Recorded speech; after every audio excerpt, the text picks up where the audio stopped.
player props here on PrizePicks for Friday, June 2nd. Before I get started, there is a link in the description below to sign up for PrizePicks, or you can use promo code TUFF, 100% deposit match there. Discord link is in the description. Main server completely free. We do also have the Patreon link in there as well, where I post all the plays here that I'm making on PrizePicks for each given sport that I do play. Again, I need to mention as well that I'm not a gambling expert, and this is not financial advice. This is simply just plays I'm personally looking at making. Hopefully give you guys some insight and analysis to then make your own player prop decisions here. No one is pressing submit on those parlays other than yourselves, all right? So keep that in mind, you guys. Make sure you guys are also doing your own research. You should not be blindly tailing anyone in this type of space. So just keep that in mind. I got two plays here, though. We have a 4-game Wnba slate today. We got New York versus Chicago, Dallas versus Washington, Vegas versus Atlanta, and the Sparks versus Phoenix. So, again, Flex Friday on PrizePicks, $20 free play. I got two plays here. Let's not waste any time. Let's get right into it. The first one, I am going to be targeting Enrique, ogunbanwale. Enrique here has been a wagon all season, taking her over 37.5 fantasy score. She's hit this over in 3 of her last 3 games, 3 of 4 games this season already, with one miss coming against Atlanta, where she finished with 37.3 fantasy. So has it had at least 37 fantasy in all 4 games this season.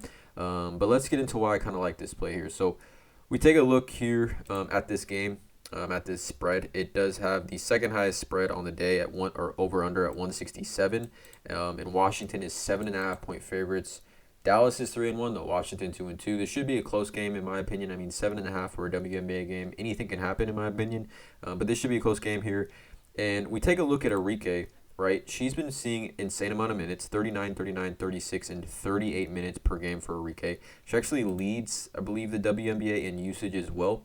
Through 4 games, she's has a 30.3% usage, which is without question the most in the WNBA.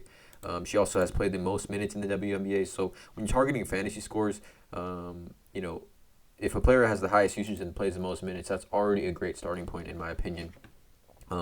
But really, I like this play because the matchup is just so elite. So we're taking a look. The Dallas is facing Washington Mystics. So on the season, versus guards, starting guards, right? This is the filters. Guards who are starters in 2023 through 4 games. Some teams have played 3. But through 4 games, the Washington Mystics have allowed the most opponent points to guards, right? The most points to guards, the most steals to guards, the most assists to guards, the most rebounds to guards, the most free throw attempts, the most free throws made, the most 3-point attempts, the most 3-pointers made. What are they at as far as opponent field goal percentage? They're down here at sixth most field goal attempts, or field goal percentage, which makes sense because they do give up a ton of field goal attempts. They're giving up the most field goal attempts to guards as well, 39.6 field goal attempts per game. So with that being said, the matchup for a player like Enrique, who's an extremely aggressive offensive guard, bodes extremely well. We look at some matchups here that Washington has kind of already faced this season as far as guards go. So Washington versus the New York Liberty, which was the first game of the season, and New York only scored 64 points. But we kind of look here. Sabrina played 34 minutes. She finished with 18, 8, and 2 with the steal. So, I mean, that's decent. It's not going to clear 37.5, but that's decent. And then Vandersloot also at 8, 6, 2 with 4 turnovers. So not great, but it's, again, some production here from the guards, but just a horrible game from New York. So you have to keep that in mind. Washington versus the Connecticut Sun here. So Heidman and Hayes, right, both 8, 6. But we take a look at the main ball handler for the team who played the most minutes, 37, which is Alyssa Thomas, who, to me, she's kind of more of a guard. Alyssa Thomas is 6'2", but she plays more of a guard position. She's like a Lamar Odom. She's like a LeBron, honestly, which, you could compare Enrique to kind of just a overall basketball player who has the ball in her hands a ton. Alyssa Thomas versus the Washington Mystics finished with 14, 6, 16, and 3 steals.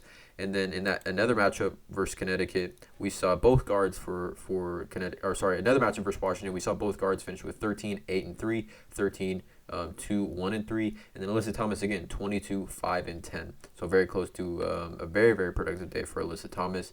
And we see Washington Mystics versus the Chicago Sky. We saw Marina Mabry go off for 19, 5, and 4 with 2 blocks, as well as Kalia Copper had 12, 2, and 2. Courtney Williams, 13, 9, and 5. So some significant production there from all 3 guards on Chicago. So I think we see Enrique tonight, 37.5. We take a look at like her first half fantasy score. This was at 18.5. It bumped to 19.5. So I'm pivoting and I am going to take 37.5 for the full game. But like, for example, I mean, 19.5 fantasy is her line for the first half. She's cleared the over in this in every game, but if she hits the over, that's 20 fantasy points, which is that's why it makes her full game fantasy, in my opinion, a little bit of a discount here. So Enrique, in what should be a close competitive game, pretty decent over under for us at 167. 7.5 point spread here on the road. I think Enrique is going to have to play 38 plus minutes. Highest usage player, most minutes played in the WNBA. I like Enrique tonight at 37.5.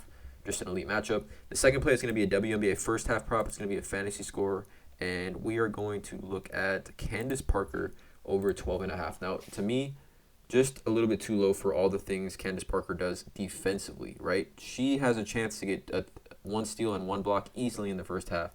Take a look at her game log.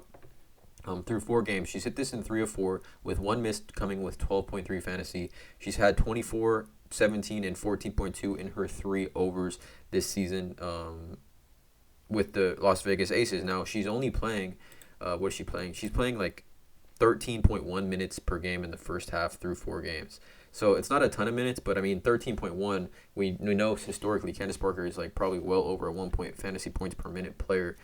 There's no website to look up like fantasy points per minute for the WNBA yet. I think that should be a thing.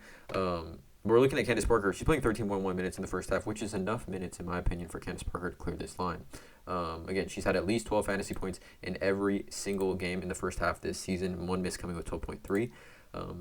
But we take a look here at some Candace Parker, like I said, 13.1 minutes in the first half, just 17.1 for Chelsea Gray. I mean, Asia Wilson's only playing at 3.6 more minutes. But let's take a look here. So they're facing the Atlanta Dream, right? And Atlanta just faced Dallas, right? And Dallas has a similar front court with 2 like very, very talented bigs in Satou Sabali and Natasha Howard. And in that game, Dallas, when they faced Atlanta, you can see here Satou Sabali in that game had 16.2 fantasy, which would have obviously cleared the over. So 16.2 for Satou against Atlanta, and then Tasha Howard had 29.2. So we're looking at 16.2 and 29.2 fantasy from the 2 bigs on Dallas, who, again, similar offense to Las Vegas. They both smashed the over on this line at 12.5, with a combined like well over 40 fantasy points from those 2 bigs in the first half. So, I mean, 12.5 for Candace Parker against this Atlanta team seems just a little bit too low here. This does have the highest over-under on the day as well at 173. I'm taking first half also because blowout risk. Obviously, Candace Parker is going to be the first one to come out the game if there is a blowout. A 12-point spread here, but a 173 over-under should be a high-scoring game here. We're taking a look at Atlanta, similar teams that Atlanta has played, right? Indiana Fever, we saw those 2 bigs of the front court of Indiana, Aaliyah Boston and Alyssa Smith. Alyssa Smith had 23, 12, and 3, and Aaliyah Boston had 13, 7, 1, and 1. So those solid production from those 2 bigs on Indiana. And then also we saw the Minnesota Lynx. Their 2 bigs have pretty productive games, 8, 10, and 4.